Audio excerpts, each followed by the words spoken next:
നമസ്കാരം. കേരളത്തിലെ തിരഞ്ഞെടുപ്പ് പ്രചരണങ്ങൾ വല്ലാതെ വഴിതെറ്റി പോകുന്നു എന്നാണ് തോന്നുന്നത്. തെരഞ്ഞെടുപ്പ് പ്രചരണം തുടങ്ങുന്നതിന് മുമ്പ് കേരളത്തിലെ ഏറ്റവും വലിയ വിഷയങ്ങൾ ഒന്നും തന്നെ ഇപ്പോൾ ചർച്ച ചെയ്യപ്പെടുന്നില്ല. ആരും തന്നെ പ്രതിപക്ഷ കക്ഷികൾ പോലും അത് ജനങ്ങളുടെ മുന്നിൽ എത്തിക്കുന്നില്ല എന്നതാണ്. അതിന് പകരം വഴിതിരിച്ച് വിട്ടുകൊണ്ട് മറ്റു ചില കാര്യങ്ങൾ പറയുകയും ഒക്കെ ചെയ്യുന്ന കാഴ്ചയാണ് ഇപ്പോൾ കാണുന്നത്. തീർച്ചയായിട്ടും അത് കേരളത്തിലെ ജനങ്ങളുടെ ജീവൽ പ്രശ്നങ്ങൾ ചർച്ച ചെയ്യാൻ ഇപ്പോൾ ഭരണകക്ഷിക്കോ പ്രതിപക്ഷത്തിനോ സമയമില്ല, അവർക്ക് താല്പര്യമില്ല എന്നാണ് തോന്നുന്നത്. ഇപ്പോൾ ഏറ്റവും ഈ തെരഞ്ഞെടുപ്പ് തുടങ്ങുന്നതിന് മുമ്പ് തന്നെ ഏറ്റവും പ്രധാനപ്പെട്ട വിഷയം എന്ന് പറയുന്നത് ഈ ക്ഷേമ പെൻഷനുകൾ കൊടുക്കുന്നില്ല എന്നതായിരുന്നു. അതുപോലെ തന്നെ കേരളത്തിൻ്റെ നിത്യോപയോഗ സാധനങ്ങളുടെ വില കുതിച്ചു കയറുന്നതും മാവേലി സ്റ്റോറുകൾ ഉൾപ്പെടെയുള്ള കേന്ദ്രങ്ങളിൽ ഭക്ഷ്യ ഉൽപ്പന്നങ്ങൾ ഇല്ലാതിരിക്കുന്നതും സാധനങ്ങൾ വാങ്ങാൻ കിട്ടാതെയും അവിടെ കാലിയായ വിഷയങ്ങളും, അതുപോലെ റേഷൻ കടകളിൽ കൃത്യമായ അരി കിട്ടാതാവുകയും അവിടെ പോയിട്ട് തിരിച്ചു വരേണ്ട അവസ്ഥ, കാരണം മെഷീൻ തകരാറ് വരുന്നതിൻ്റെ ആ പ്രശ്നങ്ങളുണ്ടായിരുന്നു. അങ്ങനെ സാമ്പത്തിക സ്ഥിതി വളരെ ഗുരുതരമായിരുന്നു.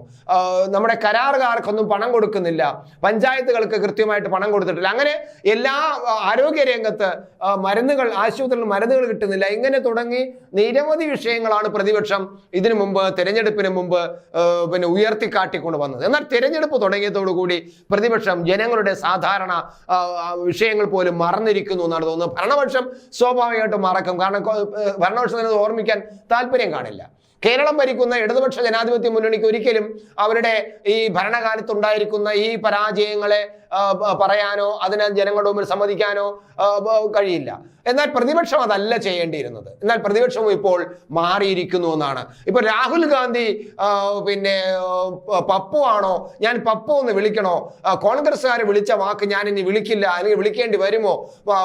അതുപോലെ തന്നെ കുപ്പിപ്പാൽ കുടിച്ച് പൊടിപ്പാൽ കുടിച്ച് വളർന്ന ആളല്ല പിണറായി വിജയൻ, രാഹുൽ ഗാന്ധിയെ പോലെ അങ്ങനെ വളർന്നതല്ല എന്നൊക്കെ ഈ ഭരണകക്ഷിയിൽപ്പെട്ട നേതാക്കന്മാർ രാഹുൽ ഗാന്ധിയെ ആക്ഷേപിച്ചുകൊണ്ട് സംസാരിക്കുമ്പോൾ അതിനെതിരെ കോൺഗ്രസ്സുകാർ പിണറായി വിജയനെയും ആക്രമിച്ചുകൊണ്ട് അത് എന്തു പറയാം, ഈ കസവ് കെട്ടിയ പേടിത്തൊണ്ടൻ എന്ന പ്രയോഗമാണ് ഇപ്പോൾ പ്രതിപക്ഷ നേതാവ് പിണറായി വിജയന് വേണ്ടി എതിരെ പറഞ്ഞിരിക്കുന്നത്.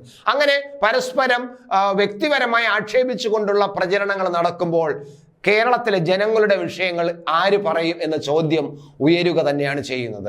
ഇവിടെ ക്ഷേമ പെൻഷനുകൾ 2 മാസത്തെ എങ്ങനെയൊക്കെ തട്ടിക്കൂട്ടിയെ കൊണ്ട് കൊടുത്തു എന്നത് യാഥാർത്ഥ്യം. പക്ഷേ ഇപ്പോഴും ക്ഷേമ പെൻഷൻ കിട്ടാതെ ആൾക്കാരുണ്ട്.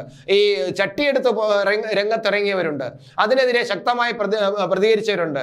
ക്ഷേമ പെൻഷൻ കിട്ടാത്തതുകൊണ്ട് ആത്മഹത്യ ചെയ്തവരുണ്ട്, വീടിന് പണം കിട്ടാത്തത് കൊണ്ട്, ലൈഫ് മിഷനിൽ പണം കിട്ടാത്തത് കൊണ്ട് ആത്മഹത്യ ചെയ്തവരുണ്ട്. എന്തുകൊണ്ട് ഈ വിഷയങ്ങളൊന്നും ഈ പ്രതിപക്ഷം ഏറ്റെടുക്കുന്നില്ല എന്നുള്ളതാണ്.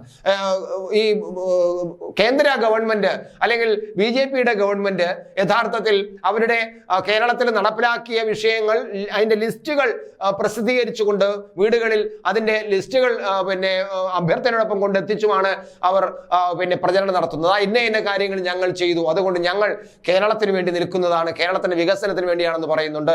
മോദിയും അതുപോലെ രാജ്യത്ത് നടപ്പിലാക്കിയ നിരവധി വികസന പ്രവർത്തനങ്ങളെയും അതുപോലെ ക്ഷേമ പ്രവർത്തനങ്ങളുടെയും ലിസ്റ്റ് ജനങ്ങളുടെ മുന്നിൽ വെച്ചുകൊണ്ടാണ് വോട്ട് ചോദിക്കുന്നത്. എന്നാൽ പിണറായി വിജയന് കേരളം ഭരിക്കുന്ന ഇടതുപക്ഷ ഗവൺമെന്റിന് അങ്ങനെ ഒരു ക്ഷേമ നേട്ടങ്ങൾ മുന്നിൽ നിർത്തിക്കൊണ്ട് വോട്ട് ചോദിക്കാൻ കഴിയുന്നില്ല. അതിനെ ഫലപ്രദമായി തുറന്നു കാട്ടേണ്ടത് പ്രതിപക്ഷമാണ്, അവരും ചെയ്യുന്നില്ല. ഇങ്ങനെ പോയി കഴിഞ്ഞാൽ കേരളത്തിലെ ജനങ്ങളെ ഒരുതരം വിഡ്ഢികളാക്കുന്ന ഒരു തരത്തിലാണ് ഇവർ പോകുന്നത്. കേരളം വിട്ടുകഴിഞ്ഞാൽ ഇവർ ഒക്കച്ചങ്ങാതിമാരായിട്ട് തോളിൽ കൈയിട്ട് നടക്കുന്ന കാഴ്ചയാണ് കാണുന്നത്. ഇനി തെരഞ്ഞെടുപ്പ് കഴിഞ്ഞാലും ഇവർ ഇന്ത്യ സഖ്യം എന്ന് പറയുന്ന ആ സഖ്യവുമായിട്ട് മുന്നോട്ട് പോകുന്നു. എന്നാൽ ഇവിടെ ഇവർ പരസ്പരം തമ്മിലടിക്കുകയും ചെയ്യുന്നു. സത്യത്തിൽ ഈ നാടിനെ കേരളത്തിലെ ജനങ്ങളെ വെറും പൊട്ടന്മാരാക്കുന്ന രീതിയാണ് ഈ തെരഞ്ഞെടുപ്പ് പ്രചരണ രംഗത്ത് കാണുന്നത് എന്ന് പറയാതിരിക്കാൻ നിവർത്തിയില്ല.